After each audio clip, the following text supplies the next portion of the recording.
call Jami-Lee Ross. Mr Speaker, following on from David Shearer in this debate, can I just say thank you to the Labour Party for the constructive approach that they take in the Foreign Affairs, Defence and Trade Select Committee to trade matters.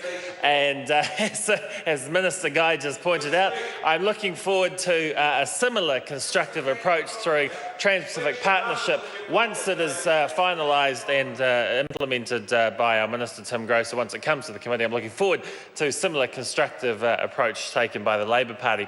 I wish all parties on the committee took such a constructive approach.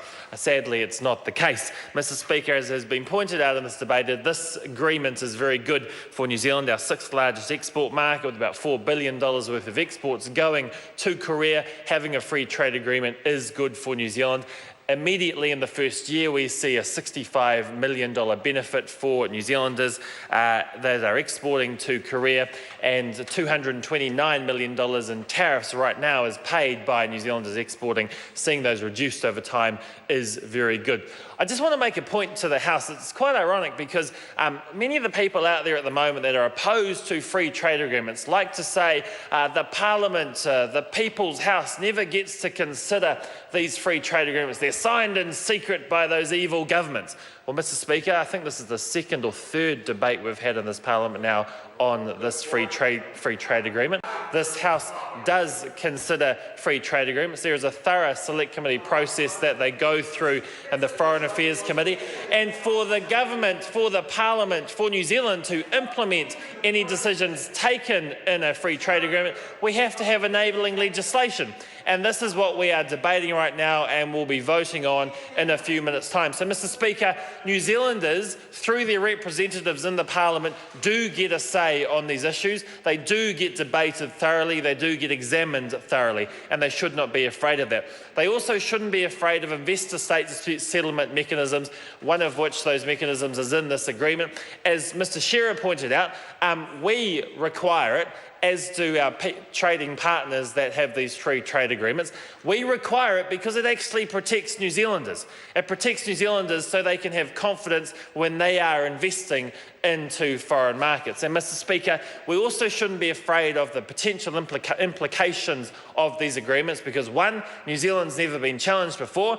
Two, there are over 3,000 agreements out there in the world that have these mechanisms in. And Mr Speaker, the state typically wins more often than it loses, and only 25% of cases are settled in favour of the investor. So, Mr Speaker, should we ever be challenged, there's a high likelihood we'll win, provided we have good quality government policy. We shouldn't be afraid of that because it actually, overall, helps New Zealanders and gives them protection. This agreement, this bill is good for New Zealand and it should be supported at a second reading.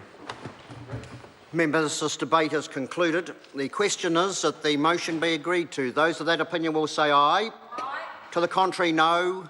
The ayes have it. Party votes called for. Ask the clerk for a party vote. New Zealand National. 59 votes in favour.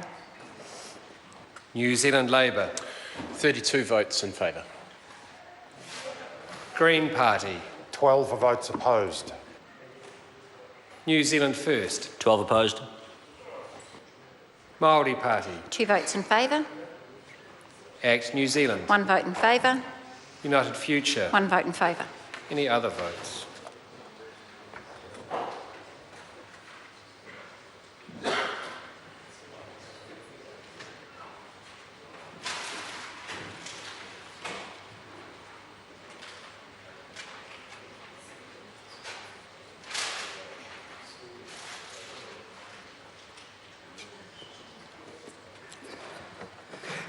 Members, the ayes are 95, the noes are 24. The motion is agreed to.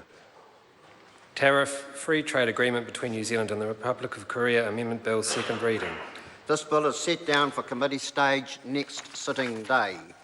Call on Government Order of the Day number 3. Weathertight Home